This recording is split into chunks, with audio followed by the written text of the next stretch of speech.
A warm welcome to all of you here at the Liszt Institute London tonight for this special event with Peter Peri and Dávid Fehér. We are so glad that so many of you could come, so that we not only needed to change into a bigger room, but also bring out more chairs. It's really every event organizer's dream. My name is Lila Farkas, and I am the cultural attaché of Hungary here in London and in the UK, and I also be your hostess tonight. In my hostess capacity, please allow me to quickly introduce the work of the Institute. We have been promoting and showcasing Hungarian art and talent in London for over 20 years. And for the last 3 years, we've been doing so here just off of Trafalgar Square at this new busy location, which you will have a chance to further explore. And we implement this mission through an inclusive and diverse programming encompassing literature, theater, exhibitions, film, and music.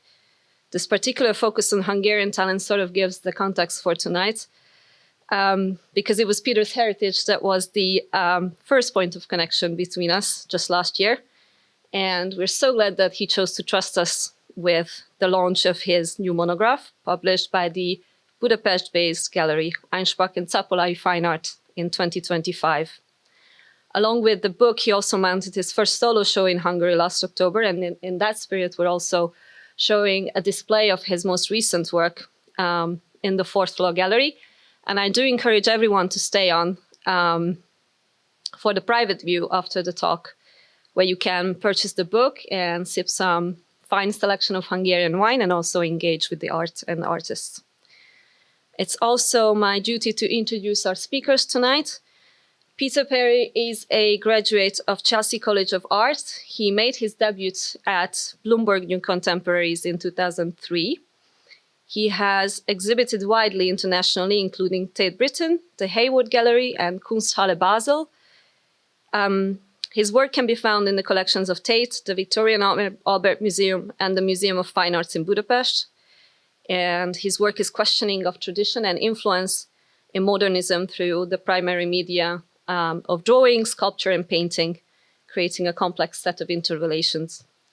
Sitting across from him, we have Dávid Fehér, a contributor to the book, who arrived just yesterday from Budapest, so welcome, Dávid.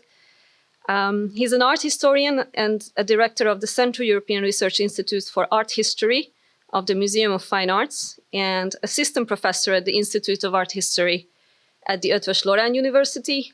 And his research covers 20th century and contemporary art, including pop art, photorealism, and related movements. He is the curator of numerous exhibitions and has published widely in academic journals, exhibition catalogs, and art publications. He's a member of the Hungarian section of the International Association of Art Critics.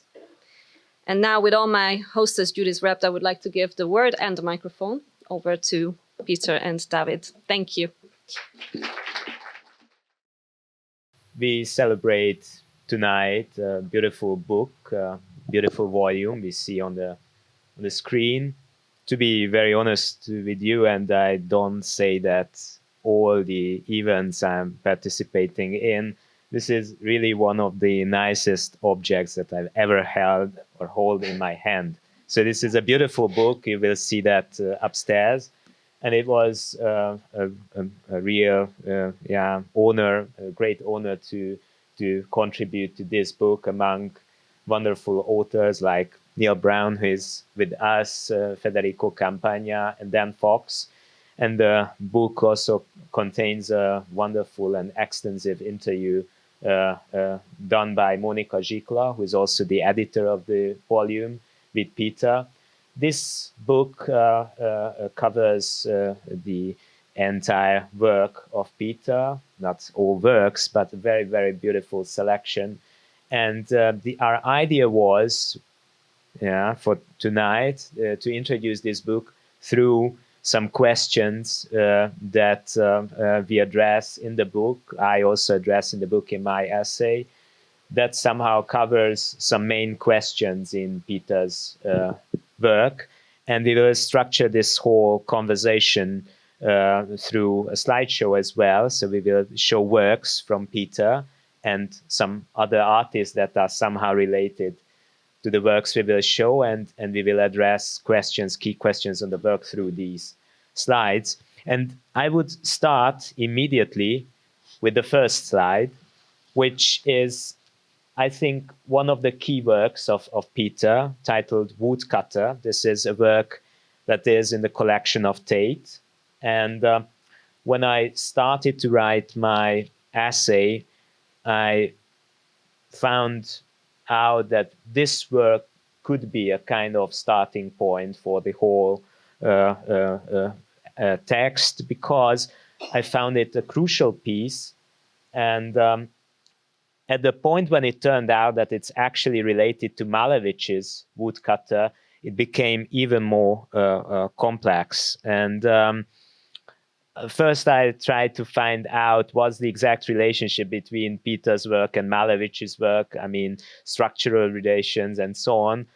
But then Peter forwarded me a text that he wrote in his diary when he was working on this painting, that somehow sheds light on the symbolic significance of the woodcutter as a kind of alter ego of the artist.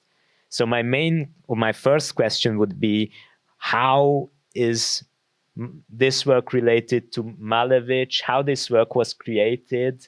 And do you agree with me in terms of this work being one of your key works from your earlier period?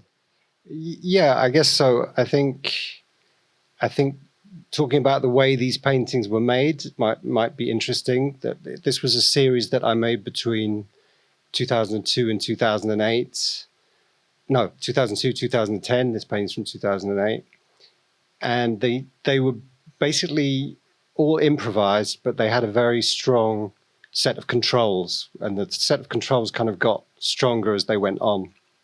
So they were always black, and nothing was ever done freehand. Everything was done with a ruler or very simple stencils that I had around the studio, like circles and plates and cups and stuff like that. And nothing was done with a brush. Everything was done with pens. And so within those very strict controls, the improvisation meant that I never had an idea of how the painting would turn out. Everything was kind of always in play as to what would happen. Because spray paint dries relatively quickly, I would be impatient and I would paint into the wet paint. So then what started out as a pen mark would become like a knife mark, so a cutting mark into the canvas. And so what you see is a kind of, looks like a unified image, is actually a lot of different layers. The painting surface became very lacquered because there's so much paint on it. So what is actually looks like a unified image is actually a very fractured image. And I got interested in the Malevich because he kind of pictures himself in that painting. That's his kind of avatar, kind of stand-in. He's the heroic modern artist cutting through the logs of visible reality to make these new shapes that would then appear in suprematism.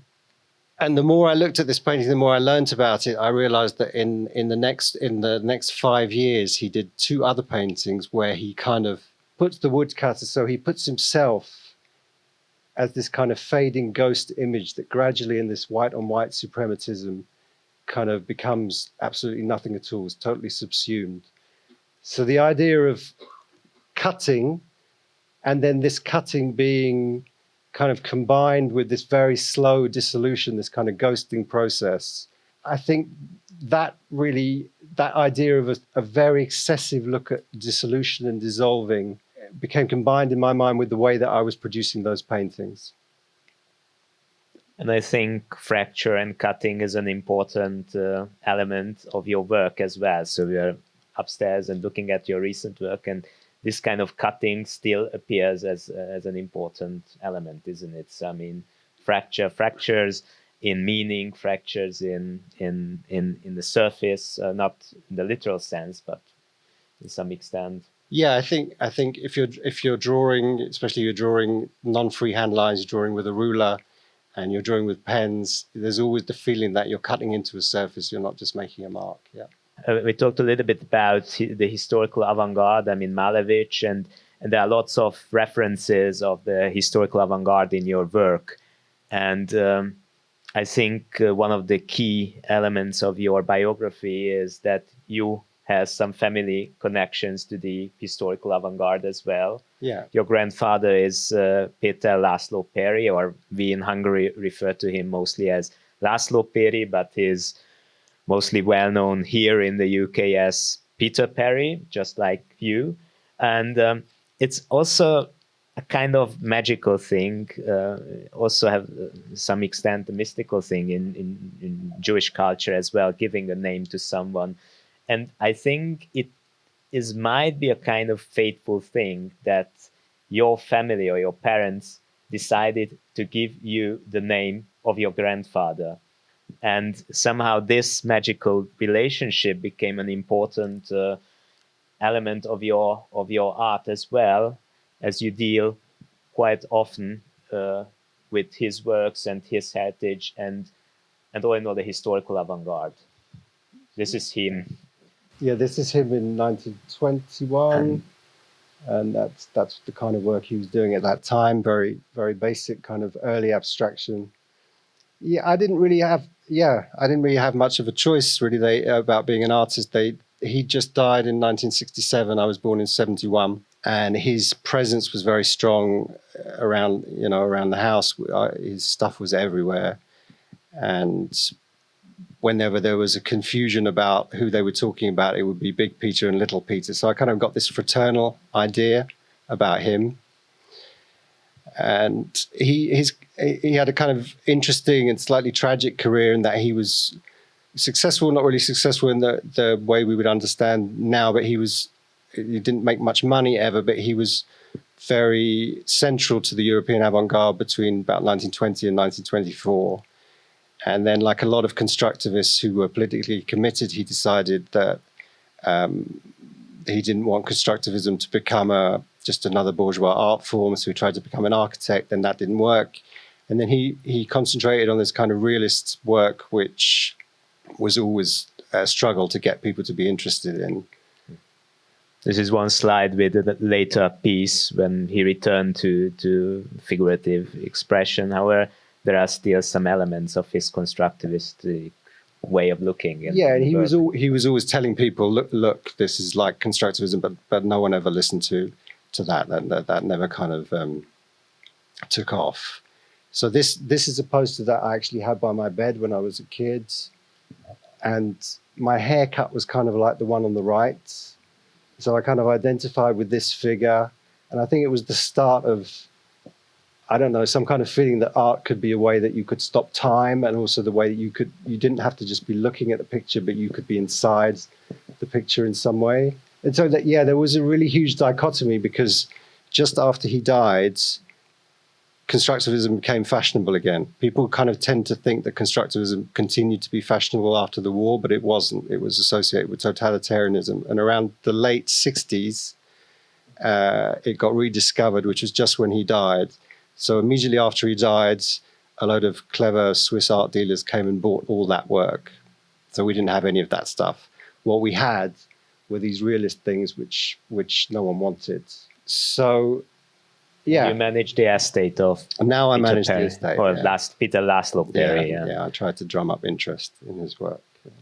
Yeah, and it's a very interesting composition with this kind of mirror-like structure that can be interesting in the interpretation of your work or your later work as well, that we'll see some further images later on by him. Actually, this is another picture of him in his last studio in the 60s, and he also did a film, a film work that is based on another film about this studio. I made a film which was an edit of a late 60s film by David Gladwell about the destruction of the studios that my grandfather worked in Camden, which you can watch on the BFI website. It's a really interesting film. And he talks about his life then as, eating the spoiled fruit from the market was all he could afford, and he had a bath once a year, and that was in the sea.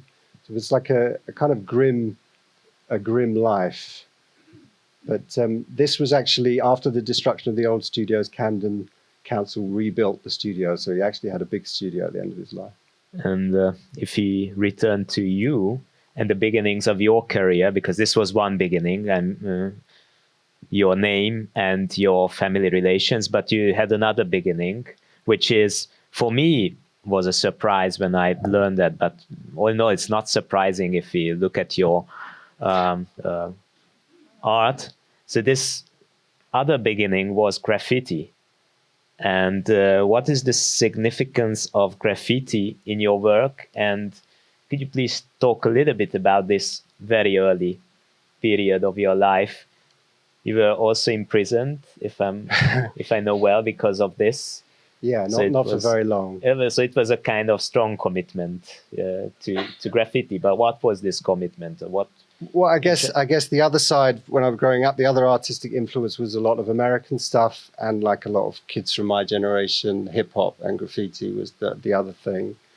So this is actually a friend of mine's graffiti, not mine. It was just a very, we were the kind of the first generation of London graffiti artists who were really interested in the underground system and actually vandalizing the underground system. The previous generation, they kind of ripped off New York graffiti and just did stuff on walls. But we really got into this kind of secret world of the underground, finding all these forbidden zones where you weren't supposed to go. And it was all before the internet, obviously, and before CCTV. So everything was very secret and very romantic in a way. Our relationship to the underground was extremely romantic.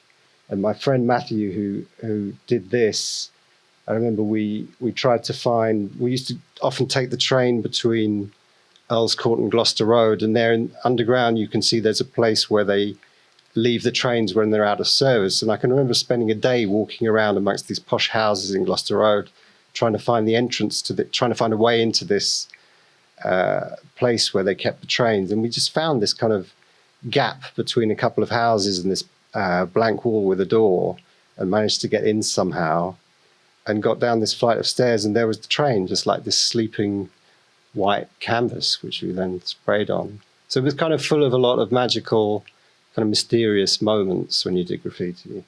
In terms of how it affected my work, I'm not really interested in the stylistic aspects of it very much. But I think the kind of idea of a work of art starting with a defacement gesture is something that I'm interested in, and something which kind of carries on in the way that the black paintings, for instance, always start with spraying a surface black. Yeah, and you still use spray in some works. I stick to these materials, yeah. And there's another link. I mean, the relationship to architecture in some extent. Okay, we see here a vehicle, but on the other hand, graffiti is also on the architecture, and there's a symbiotic relationship between architecture and graffiti in some extent. And when I was thinking about your work and the structures you create, it came to my mind that this whole work can be somehow described as a kind of fragile architecture. The architecture in the literal sense, because you build up things. Mm-hmm. Okay, if you talk about the woodcutter, it's also about destruction, but you destruct to build in some extent, like Lajos Kassák had something like a similar sentence that you should destruct to build. Yeah. And on the one hand, we can talk about building up structures in the literal sense, so creating these kind of architecture-like structures, but on the other hand, you also construct meanings, but these are kind of fragile architectures. And my one question would be, what do you think about this idea of fragile architecture? And the other is that if we talk about your very early work that are not that well known, I think there are lots of elements in these pieces that are still present in your work. I mean, your interest in natural structures, the structures of nature like feather, hair, and wood grain, as well, as we will see soon. And yeah, if you look at this composition of feathers that form a grid, this is also very fragile, but on the other hand, a solid architecture-like thing. And what you do with the lines and the constructs that you create nowadays have some similarities, of course, very different, but some of the essence of this early work is still there. What do you think about, or how do you see your work from this period? I mean, from the 90s, which are also somehow related to arte povera from an art historical perspective, or I would instantly say that, but you can negate it, or you can say anything against it. But yeah, how do you see that, and how do you see this idea of building up these fragile architectures in your work? I think when you talk about it, you're usually talking about like an architecture of meanings between references and so on. Mostly, because you build up referential structures as well, as we will see in the further images as well. But the woodcutter was also a good example of building up a referential structure through a visual structure. I think, for what I remember, I mean, it's really a long time ago, but I think I was really interested in the uniqueness of natural forms and how that kind of that sort of teenage idea you have about infinity and space, and snowflakes all being unique and feathers being unique and so on. That I liked feathers because they were finite objects. They were part of this elaborate system, or you could kind of make them part. That you could deconstruct that system and then put them back together. So with this yellow one, I remember doing that when I was on my degree at St. Martin's over the Christmas holiday, and I bought a lot of pheasant feather pelts and took all the feathers out and then rearranged them according to this kind of the shape of the canvas. I think with a lot of the stuff I do, it's important that things are finite, and they're finite, and then you address the relationship with the borders. And I think feathers, the way that they kind of disappear into nothing, the borders are so fine. This kind of that moment being really a moment of there's something and then there isn't something. I think that kind of comes into a lot of the work later on as well. And I would bring in one more metaphor, which can be meant also in the literal sense, which is the thread. I mean, there are lots of threads in your work, and in some cases, these threads cross, or these threads are parallels to each other.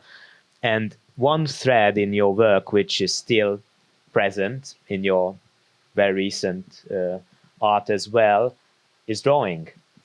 And you do drawing parallel to painting, or there are periods when you do drawings and periods when you do painting. And it was a big question that for me, when I first encountered your work, how these two very distinct and very different groups of pieces come together. And if you study your work and understand these hidden referential structures behind them, you will see, or we tend to see these connections, these hidden connections between the groups of works. But my question is, how do you see this relation between your drawing and painting, and how did it start? I mean, with the drawings, we see here two very interesting drawings. One very famous that is a paraphrase of Dürer's Hair, and the other one is also key work from my point of view, which is a geometric structure that is somehow rethought as a sort of wood grain-like structure. And all of them consist somehow of threads, of lines, of I think the lines. wood grain, that was a kind of, a lot of the early drawings, they were like that, and that was a very direct relationship to the feather works and those kind of works from before. But I started the drawings when I got back into postgraduate education, when I went back to do the MA at Chelsea, postgraduate diploma in the MA at Chelsea. And I found at that point, I'd been painting on my own for, I guess, about 8 years independently. And I found I just couldn't spend more than half a day really on a painting, no matter how big it was. I developed this kind of linear technique, and it was just too quick to do.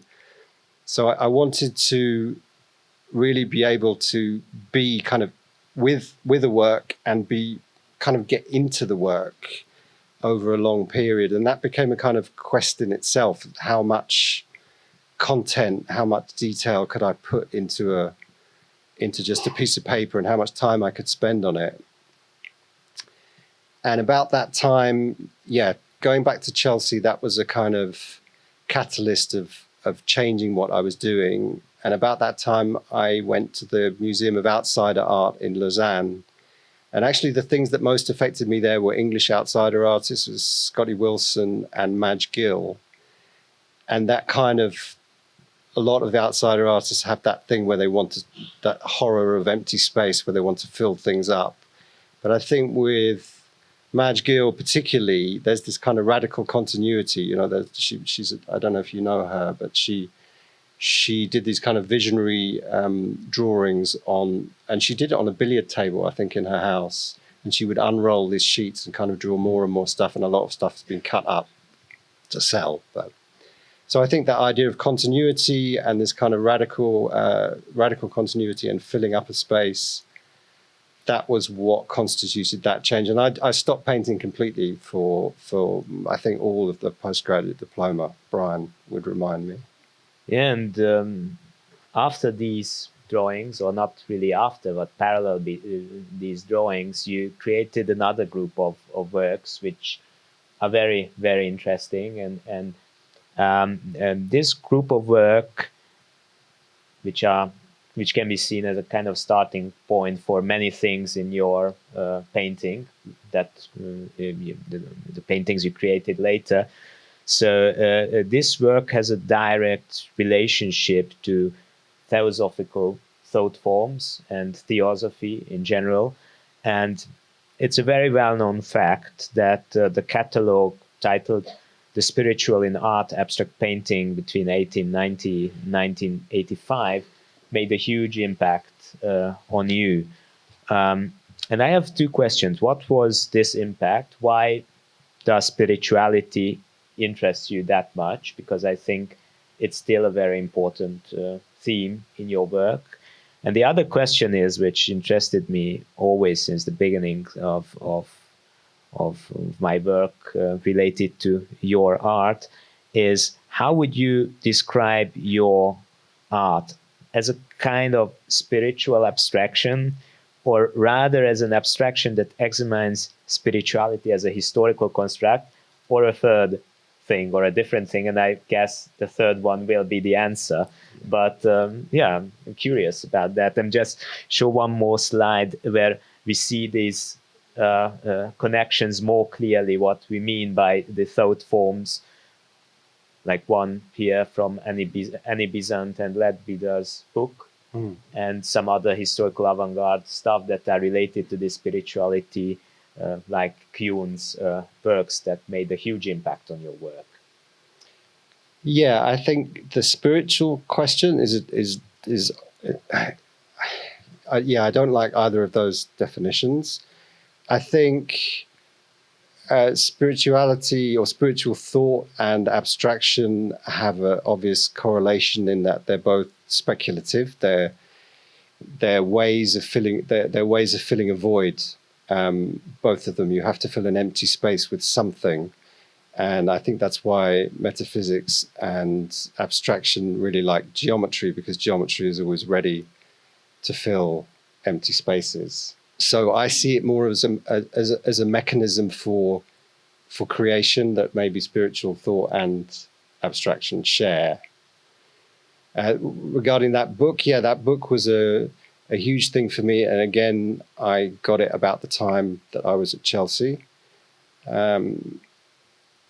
The speed. I just wanted to go quickly back to the speed thing, because I'd been doing those drawings for about a year, and I was really sick of like looking into a magnifying glass and spending weeks on things. So the first two paintings I did were actually these two were the first two paintings I did after a year of just drawing. And I think it was my studio mate had these spray paints. I borrowed his spray paints, and both of these paintings took probably like under 5 minutes to do. So that was a speed thing, definitely. After slowing up, because drawing was somehow slowing up. Yeah, totally. And the one on the right here, I can remember that was a charity shop painting that I found, which had, for some reason, someone had painted this kind of paint by numbers landscape in that circle, so that all I did was spray over it in yellow. But I wasn't trying, I had that Cleon that you have there, the red Cleon, I had that, but I wasn't trying to emulate it. That was just a coincidence. But yeah, that book... This Kuhn piece is in this book, so this is the reason why we included in the monograph as a kind of reference, because this was one of the pieces that were reproduced in the book. Yeah, but okay, it's not a direct subconscious influence. I don't mean it as a direct reference, rather a kind of link, a hidden link, or something like that. Yeah, absolutely. But that book, I think, was interesting because it was part of an exhibition in 87, I think, in the LA County Museum. And I remember reading a review of it at the time where they said that 20 years before, it would have been unthinkable for a major American museum to have a show on spirituality.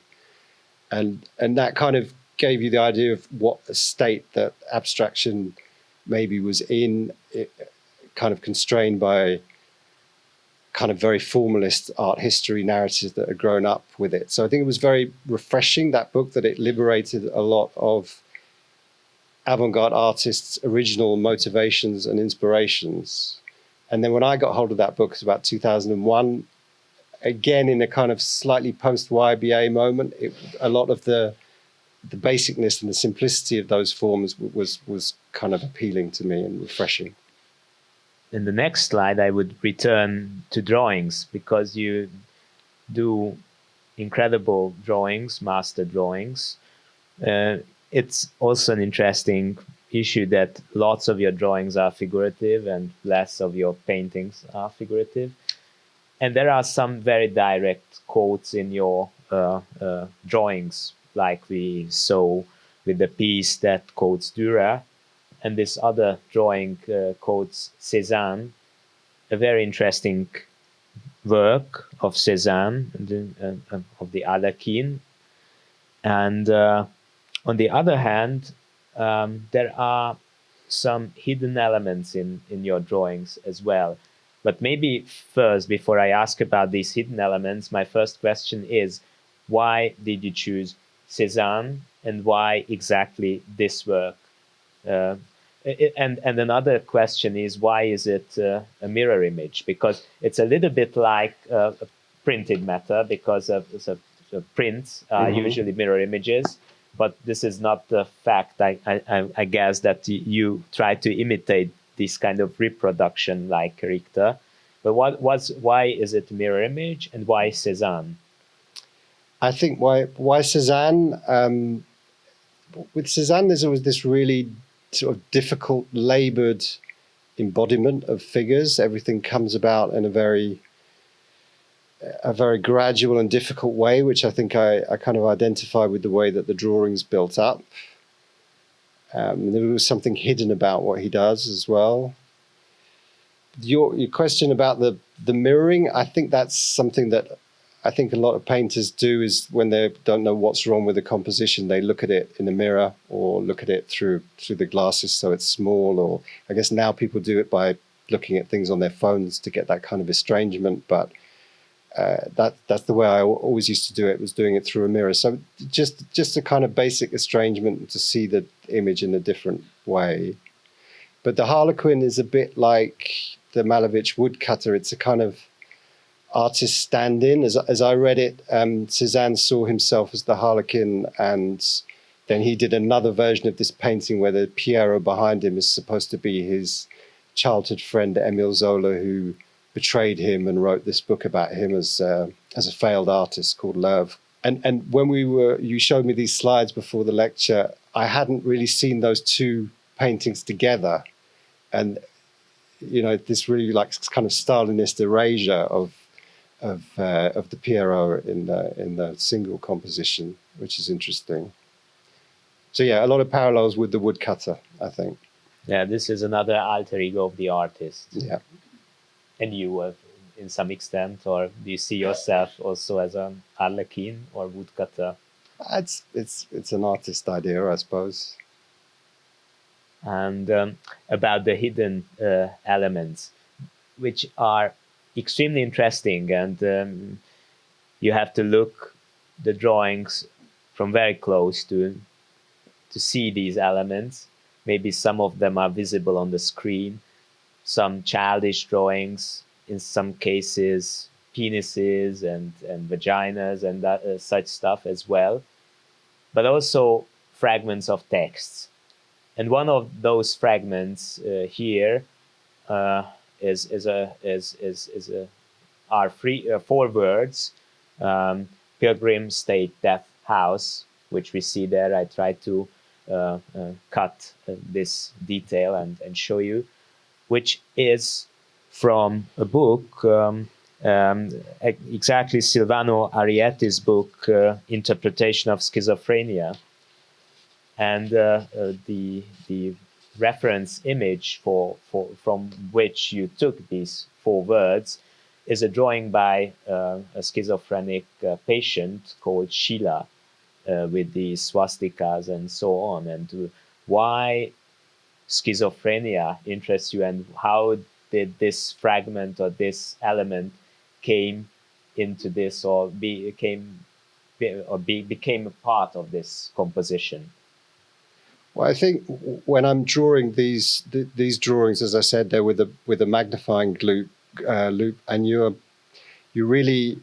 kind of get into, it's not at all a meditative mind state, because it's quite tough and you have to be concentrating all the time. But it's a kind of strange state where lots of things that you've read or things that have struck you they come back to mind. So when things come to mind, I will kind of insert them into a drawing without worrying too much about it. That will be just something that I will do. I think the schizophrenic artist stuff, probably similar attraction to a lot of abstraction related to spirituality, in that it has a kind of, not only does it have a kind of power and basicness to it, but there's also this idea of world building, of kind of imagining a world to fill a void, with their paranoid delusions or whatever. And I think Sheila, she had this whole kind of idea about the place the asylum she was in, and that was the Pilgrim State Death House, and they were all Gestapo guards and stuff like that. And actually, many works in your oeuvre resonate with the traumatic past, as we see in this fragment. But if you look at other works like that one, Walled City, it's also an indirect reference to pogroms. Actually, we see here also very interesting details. However, this Walled City itself is very interesting, with one strange element, the hole or the gate-like element, which was not there in the original, or not that strongly there in the original print. Yeah, in the print, it's a gate. So, yeah, but you changed it, and it's a kind of black square, or a new version, or a new black square-like motif in your work.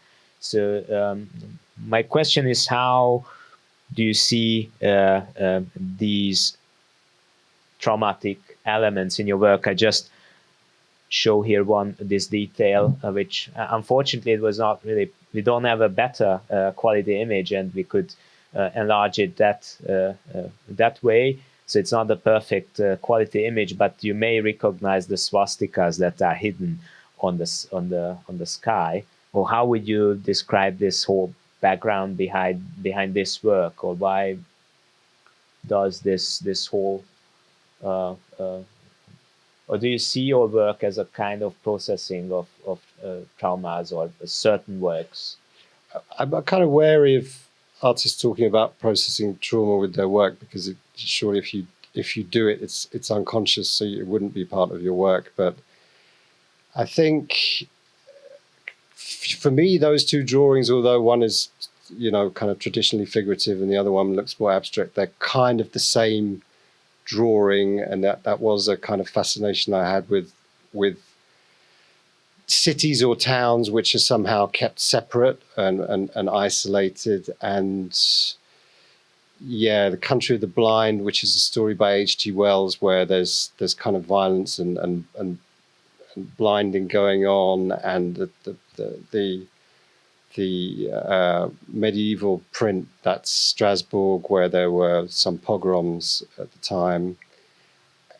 I don't know, that kept on coming up a lot. When I was young, we used to go to Hungary when it was part of the Soviet bloc a lot. And that was kind of a different world. And although our family was left-wing, everything I knew about the Eastern Bloc was behind the Berlin Wall, behind the Iron Curtain, the Eastern Bloc, the evil empire. And we went there a lot. And so there was a feeling of going somewhere which was totally different.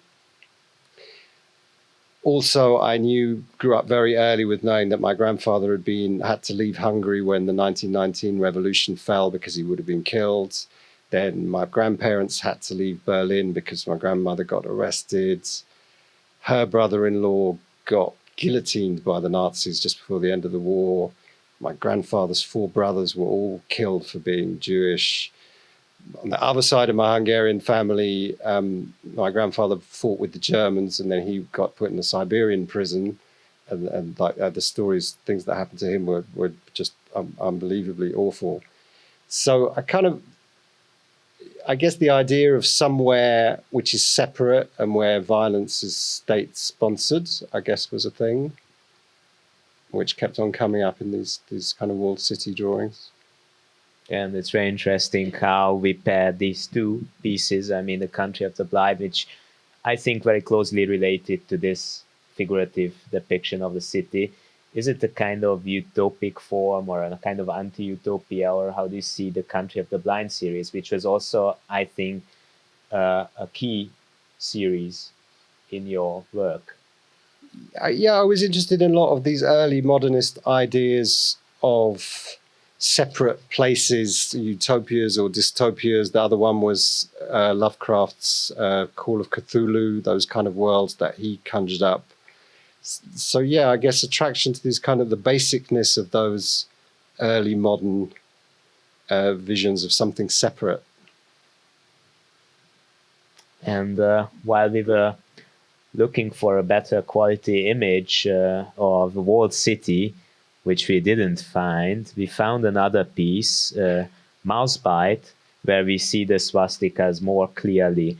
Please tell me a few words. What is Mousebite? And this is the whole work, and this is the detail that we found to demonstrate how the sky looks like somehow in the walled city work. So what is Mousebite? It's funny because this was a drawing that's been in the plancha since then, since 2004, and I just had it photographed. It's not in the book, actually. It's not in the book, so I had it photographed last week, and it kind of luckily fulfills your idea of trauma being illustrated, because I tried to remember where the title was from, Mousebite, and I remembered it's from, hadn't thought about this drawing from ages, it's from Rosemary's Baby, and when she has the vivid dream when she's actually been raped by the devil, but the people, the neighbors next door, they drug her and they give her a chocolate mousse, and then she kind of explains the trauma of what happens, that she dreamt that she was bitten by a mouse. So that's the Mousebite. So there's processing of trauma. And you have your own walled city. This is Roehampton. Yes. Please tell me something about Roehampton, and especially this drawing. So it shows some images of Roehampton, and we will show some further images as well.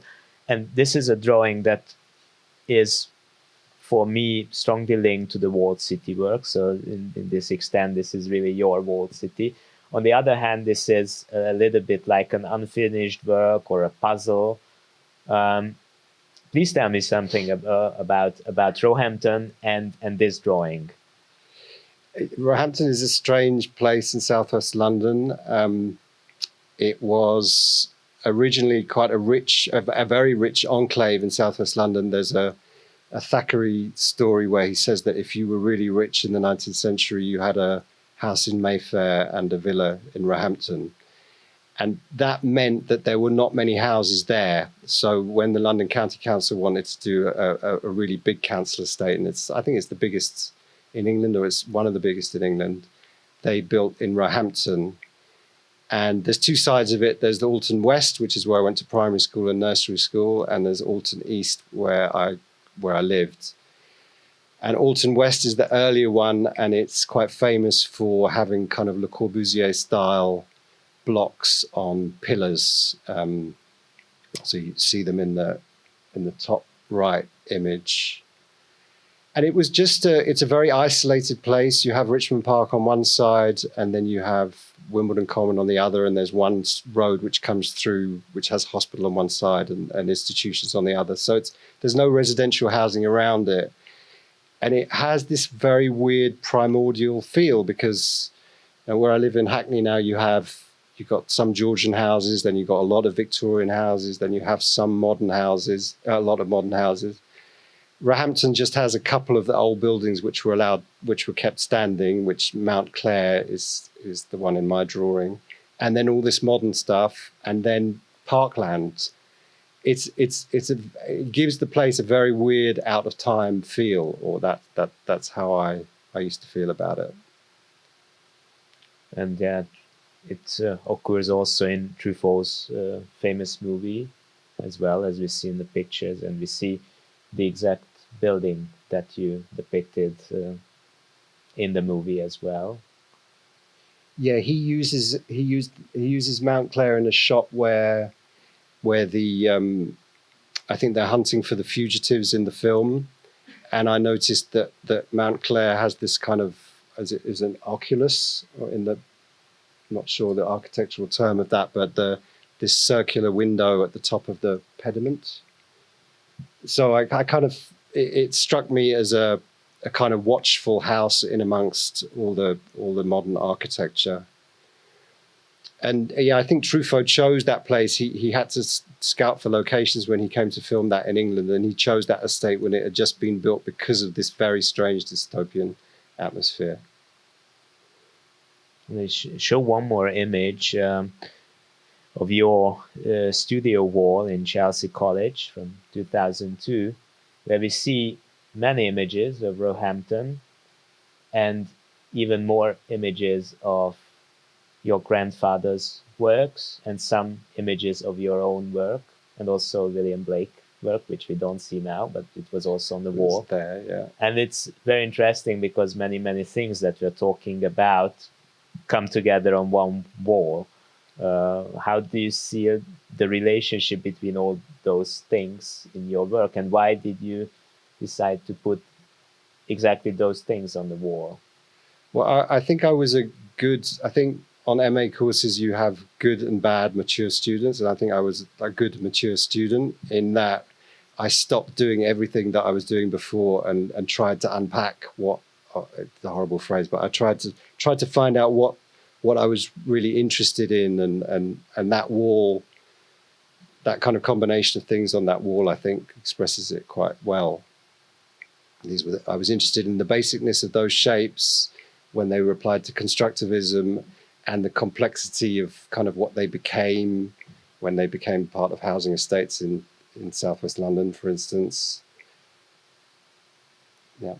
And if we return to Peter Laszlo Peri, your grandfather, and the influence of his work on your work, it's very interesting to look at those pieces that quote such works from your grandfather's late period that are figurative, and you turn them back to a sort of abstraction in your work. How do you see this relationship with those figurative or realistic works that still contain some constructivistic elements? I think with the drawings, it's always the idea of kind of getting inside something through the mark making. Kind of as much as you're mark making, you're cutting into something and kind of desperately trying to get into something. With him, one of the interesting things about his career was that, and it's kind of partly why he's has such trouble being understood, is that he reversed the normal trajectory. So he started as a fully abstract artist and then gradually became a realist artist. He always talks about how his everything is always based on constructivist principles. So when I do drawings of his realist works and make them abstract, it's a kind of doomed attempt to try to bring out some imaginary version of what the actual abstract construction is underneath those things. So it's like something that's already been turned inside out, kind of turning it inside out again. You see here one example of this process of abstracting the figure or figuring the abstract, or yeah. So we have a sketch in our archive which shows that the red construction on the right was actually kind of developed from the sculpture above it. So I thought that was interesting, and I kind of wanted to turn it back into a reclining nude which had the spiral as an underlying thing in a kind of different way. And if we turn to your more recent work, which, yeah, similar ones will be on view upstairs after this talk, I showed this one, which is one of the recent pieces in the monograph, titled Konstantin. And Konstantin refers here to Konstantin Melnikov, and the hexagonal form. Actually, we see two hexagonal forms on the picture, not only one, but you will tell about that more. So these hexagonal forms refer to the Melnikov house and the hexagonal windows of the Melnikov house. Please tell me, why is Konstantin Melnikov is so important for you? Because these hexagonal motifs recur in not many, but some of your works, your recent work. Yeah, I think I first got interested in Melnikov through a guy called Nikolai Fedorov, who influenced a lot of the Russian avant-garde, like Malevich and people like that. And Fedorov had this idea that the worst crime for humanity was death, and all human endeavor should be aimed at destroying death, and that we could resuscitate all the dead with some kind of new electric technology. But then that the world would be very crowded, so we'd have to use rocket technology. And he was also very influential on the Soviet space program. In fact, we would use rocket technology to free the Earth from its orbit, travel through space, and then drop off all the people on the new planets that we found. So, and I think Melnikov, a lot of Melnikov's projects were influenced by those ideas. And we visited Melnikov's house in... Here is a photo. That's me in the studio. He has a really beautiful studio he made for himself on the top floor, really high. We visited it in 2016, and the bedroom was supposedly based on Fedorovian ideas that the beds are like a combination between mortuary slabs and sculpture plinths. And the idea was that they're made out of stone, I think. The idea was to sort of equate going to sleep at night with dying and then being reborn in the morning. And this incredibly emotional room, for some reason, the whole house is amazing, but that room is really amazing. And Melnikov built that house when he was successful, I think about in the late 20s, and then I think Stalin stopped him practicing as an architect. But he kept the house, so he kind of hid out in this house for the rest of his life. It's a very touching kind of emotional place. The hexagons are interesting because they form a lattice for the whole building, which gives it strength, but he knocks it out in some places to make them into windows. And I thought it was a really interesting relationship between the material of the house and how kind of material can imprison light, and just the relationships between light and material. And then it kind of became a way to figure some kind of face, some kind of body with these two hexagons. And then show another piece from the Konstantin II, which refers to Melnikov, and in some extent your more recent work continues this line of of your pieces, I mean, in a formal sense at least. And there's another very interesting element in your recent painting that is a new development in your art.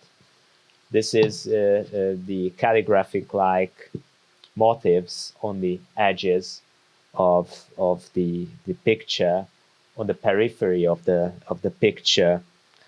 For me, it is somehow, or I can see it as a kind of metaphor for spontaneity, counterbalancing calculable surfaces. You create calculable surfaces, geometric structures on the front, and on the periphery we see something unconscious. If I'm not mistaken, they were originally unconscious elements, but now you consciously use those unconscious elements as important counterbalancing motifs of your pieces. Please tell me your point about these edges, which are incredibly interesting, I think, in terms of painting as well. I think I was thinking about this today, and I think they kind of come back to all the drips and the kind of fractured surfaces in the black paintings, in that they are a conscious, unconscious element. So kind of technically, when I make these paintings, I do them horizontally, so I'm looking down at them, and the paint pens that I use get clogged, or they need to be kind of cleaned off, or you make the paint flow by pressing the nib in.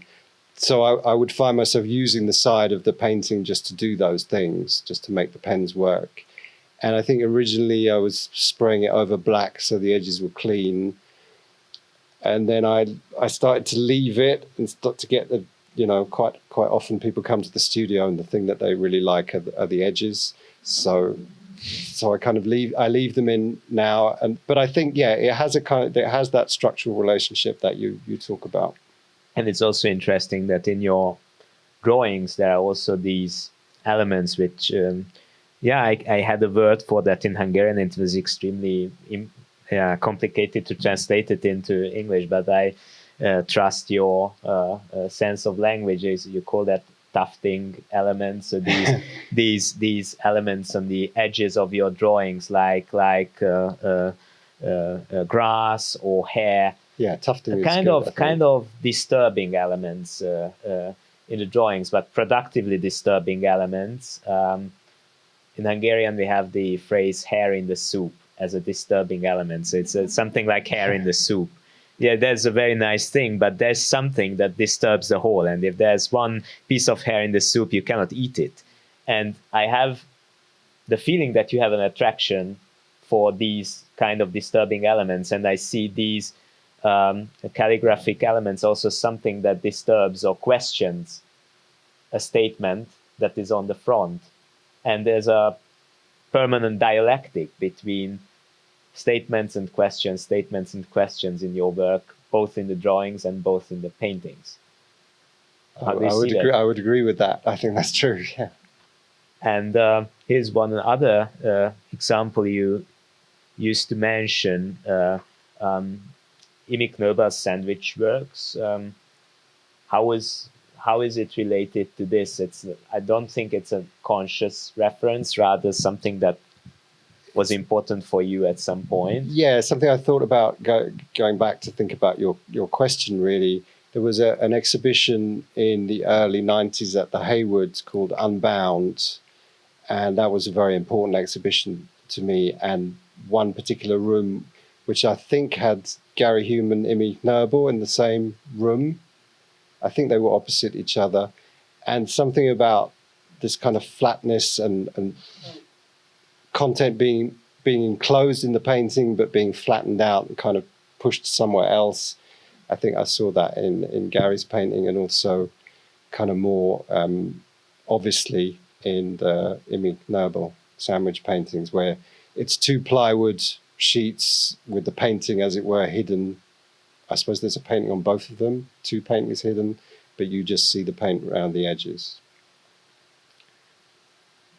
I move one slide forward, and I'd like to talk a little bit about another theme that is getting more and more important in your recent work, so the very recent work. On the one hand, this is landscape in general, and more precisely the sansui landscapes of Chinese and Japanese art. Why are sansui landscapes important for you, and how did they become important? I think there was a book that I came across by a guy called Francois Cheng, who Chinese but went to live in Paris and wrote a very interesting book called Empty and Full, which I think he wrote that afterwards, but he'd kind of been Jacques Lacan went to consult him about Taoism, and I think ripped off some of his ideas. But that got me into looking at more Chinese art, and I realized that this kind of thing about artists being dissolved or dissipating, kind of being this stuff about stand-ins and avatars and this kind of dissolving relationship into a work of art was kind of a niche thing in Western art maybe, but in Chinese art it's a kind of foundational thing. A lot of the formal vocabulary from Chinese landscape painting comes from calligraphy. Calligraphy writing in traditional Chinese culture is really connected to in-out breath, and then to the kind of cosmic ideas of yin and yang and so on.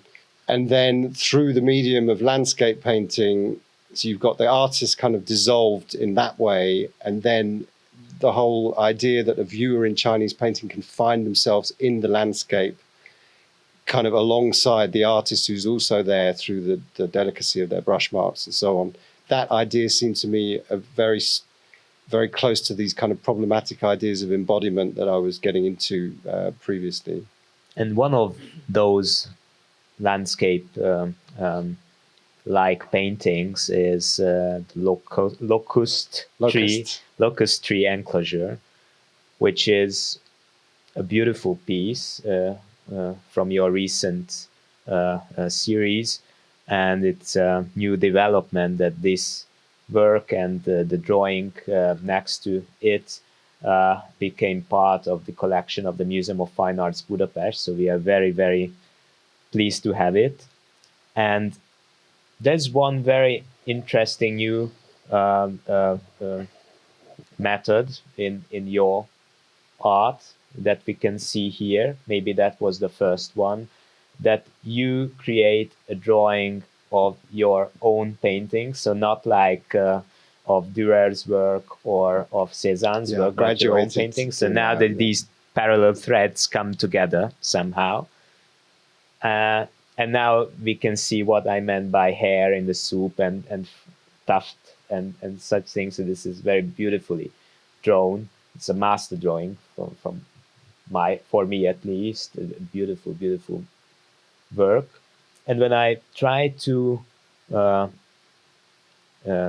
search for its referential background, I found an album by Wen Zhengming, if I pronounce it well.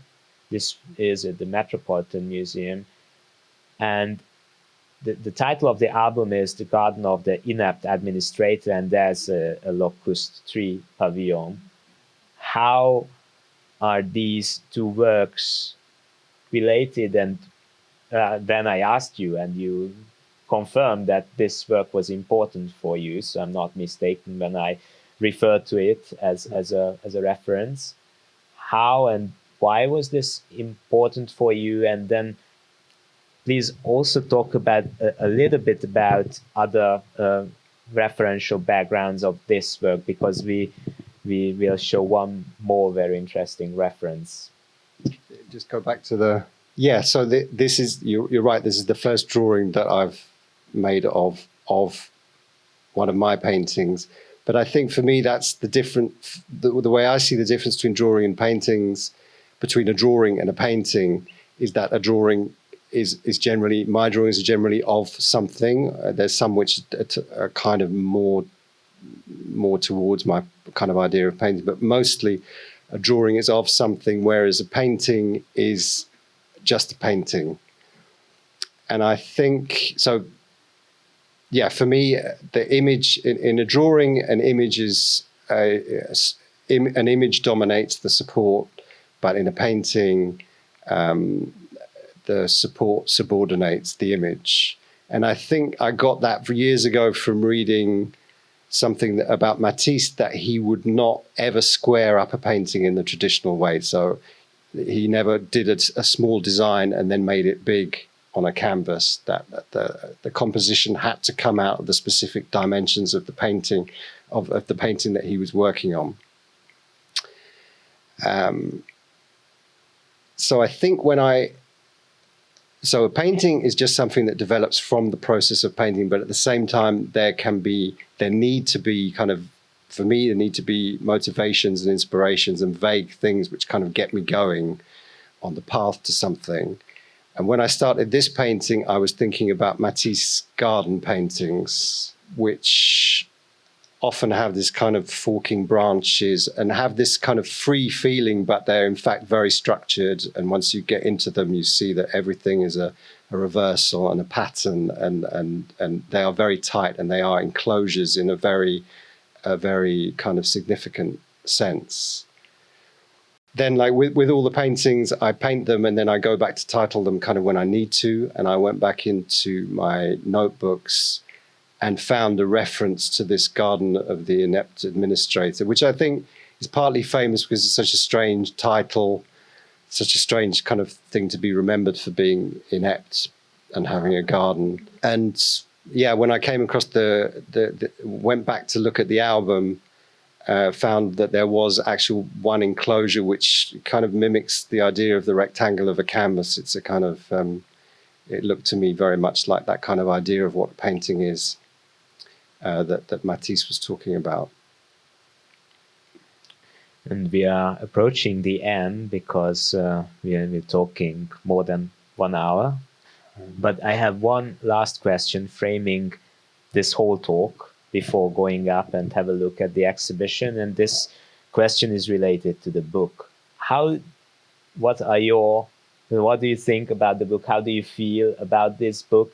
And I'm especially interested in your perspective. I mean, how was it looking back? I mean, it's a very interesting situation to look back after 35 years or something like that. This was, 35 years of images. Which is a long time. And if I'm not mistaken, that was your first big retrospective project. I mean, looking back for such a big amount of time.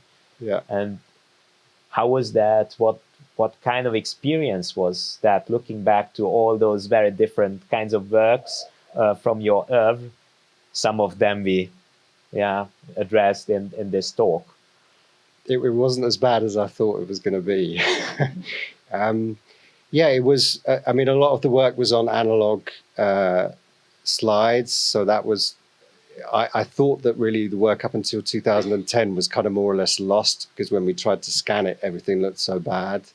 But my great friend Jake Walters, photographer, helped me bring all that stuff back up to kind of everything. It was a question of bringing up a lot of stuff to a kind of level where it would be communicative to people, and that was a big task with the finding old archive material, especially with you. You wanted to look at everything that was available. So kind of, I'm not very organized. Finding everything that had been written about stuff and bringing that together was a really interesting project and kind of rewarding to do. Then I really wanted you to work on the book, and you said yes. And then I wanted Neil Brown, who'd written about my work in about 2010, and he said yes. And then Dan Fox said yes. And so the book, which went from a fairly small project, kind of started to get bigger as more images and more writing kind of got involved in it. And Gábor Einspach, who's the publisher who represents me in Hungary and has already done some very good art books in Hungary, was very generous about letting the book develop and letting it become, I agree, I think it's a beautiful object. I'm really happy with it. Monica Gicla suggested an interview, which I'm really happy with.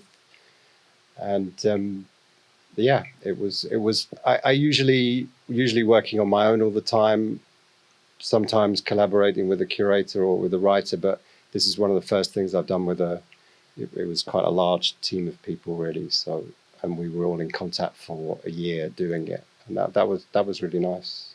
And the designer Chilla Horvat, extremely beautiful, elegant graphic design, but she made lots of pairing of image choices and kind of sets of images, which I think it's just amazing. I sort of think she must have asked me to talk about it or something, but she just kind of came up with these things which are perfect as far as I'm concerned with images. I'm very happy to hear that it was that you are content with the result, and I can confirm it was an extraordinary and fascinating thing to work on this book. Me as an author and getting to know more and more about your art and your work. I have a very interesting personal story to the Peri saga, I would call, because when I started to work at the Museum of Fine Arts, I used to travel with your grandfather's work, I mean, Laszlo Peri's work as a courier. And at some point, historical avant-garde is far from my field of research, but I was asked, because of these common journeys with your grandfather's concrete work, to write an essay about Laszlo Peri, and I just discovered that behind the Laszlo Peri Instagram site is you. But we already knew each other from earlier, and it's as I mentioned with the given name, it's, for me, it's also a kind of fateful thing to get involved, more and more involved with the Peri saga, from one Peter Peri to other Peter Peri, both and I would not say the small and the big, but the two big Peter Peris. And I'm very, very thankful for being part of this project and for all those very fruitful conversations we had in the last couple of months. Yeah, very enjoyable conversations. And I'm very thankful for this conversation too. Thank you very much for your attention. And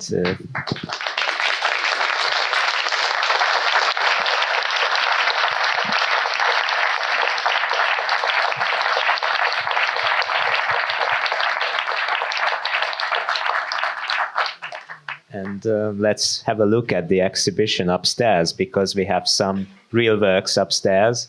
Lots of them are related to the ones that we are talking about. So thank you.